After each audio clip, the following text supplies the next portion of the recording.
Stephanie Carvin, thanks so much for joining me today. Hey, thanks for having me here. So let's talk about the G7 summit that's coming up. Pressing security issues are always on the agenda when these leaders meet. What specifically should we be looking for this year? Well, I think it's actually the ability just to address some of those issues in the first place, because the issue is, of course, the orange elephant in the room, which is Donald Trump, and his kind of unpredictable nature means it's going to be very difficult to address some of the really kind of pressing issues we have right now, such as what to do about China, North Korea, Iran, and the nuclear agreement, which has caused big divisions between the United States and Europe, as well as Russia. On all of these fronts, Trump basically has a very unpredictable and unstable, in some ways, foreign policy. So actually trying to build consensus on these very pressing issues will be very hard. So in an ideal world for these leaders, what would they want to come out of this summit with?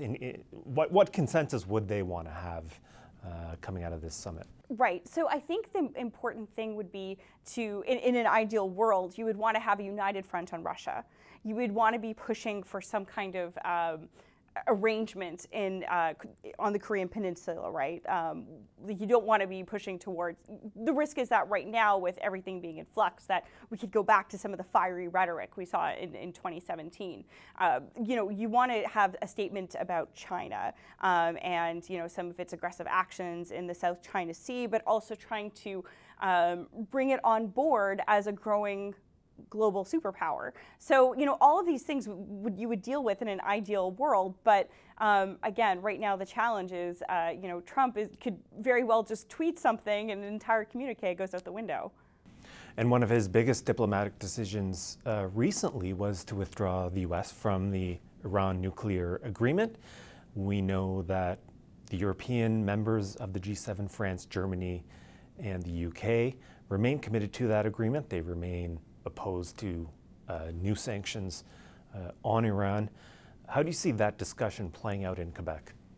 Well, it's going to be quite interesting. I think that this is going to be something the Canadians are really going to have to balance out, because European firms are going to be very much hurt by these, because the United States has basically indicated it wants to put secondary sanctions on any companies that are doing business with Iran. So it's not just Iran will face sanctions, but any European business that wants to do business in Iran will also face sanctions.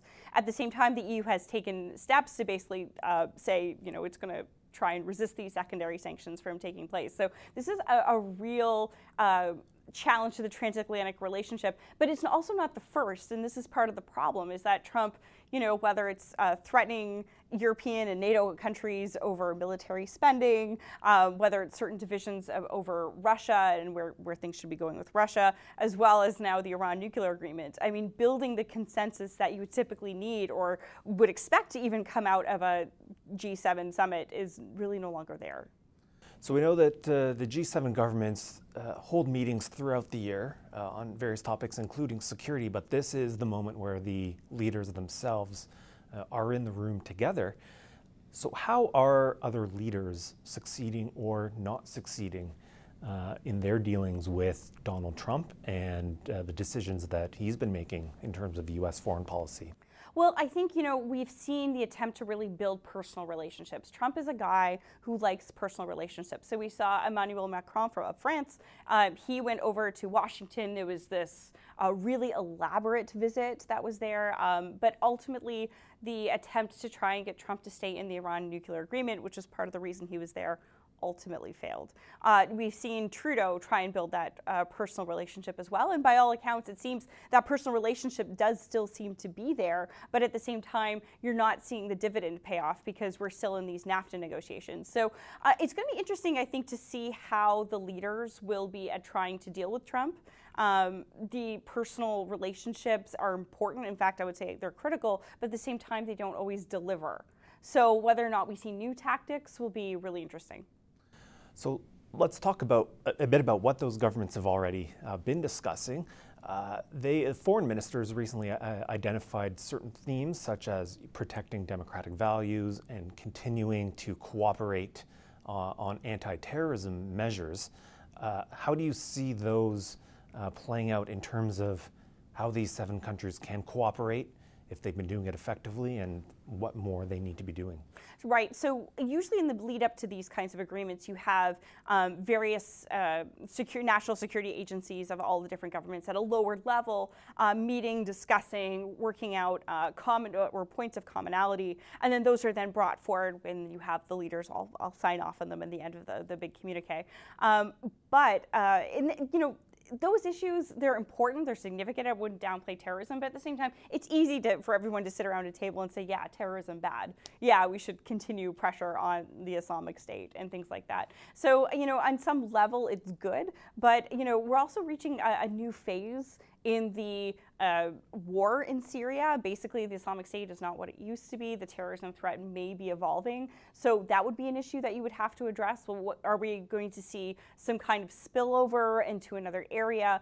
Is the Islamic State going to transform itself into a different kind of organization that tries to plot more foreign plots? It seems to have recently suggested in its communications that it's actually going to focus more on Middle East countries, so more in theater operations. So all of these things will have to be addressed by, firstly at the working level, and then of course it's brought up to the more senior levels. And we've also seen foreign interference in elections. That's a phrase that's come up a lot in the last couple of years. Right. That's been identified as a G7 theme. Now, of course, all these countries, Canada, the US, and so on, are trying to take action within their own countries to try and counter these threats. So what can they do in unison, in cooperation as G7 countries on this? Right, no, it's a great question. It seems to be a bit of a sensitive issue, obviously because Donald Trump is convinced there is either spies in his campaign or that there was no collusion and all these kinds of things.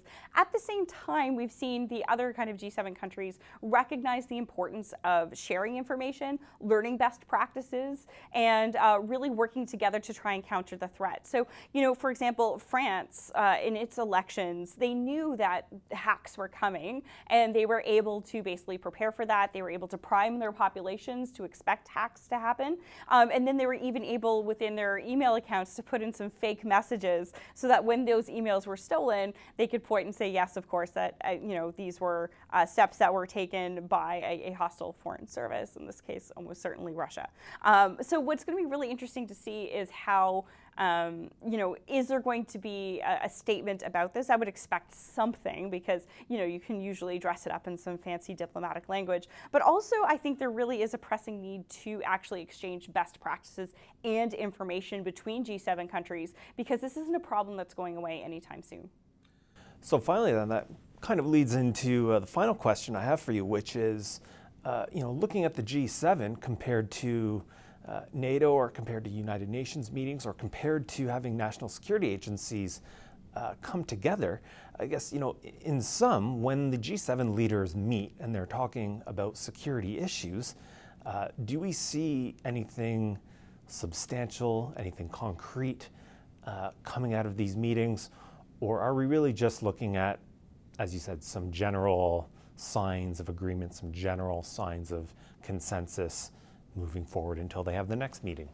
So I think, security is an important aspect of these meetings, but it's not the primary purpose, right? You want to establish certain kind of global order principles, but at the end of the day, if you look at who's actually there at the table, Japan, France, Germany, these aren't part of the Five Eyes intelligence sharing relationships that we typically have. So there's only certain levels to which the discussions actually can go. So actually, from a security perspective, things like the 5-country ministerials or the Five Eyes ministerial meetings tend to be more important for Canada from a security perspective. That being said, you have major world economies there who have an interest in global order, in ensuring cybersecurity and ensuring that, we're not all facing major terrorism threats. So, any opportunity to at least just have everyone sit around a table and talk about these issues is welcome, but it's not really the primary focus.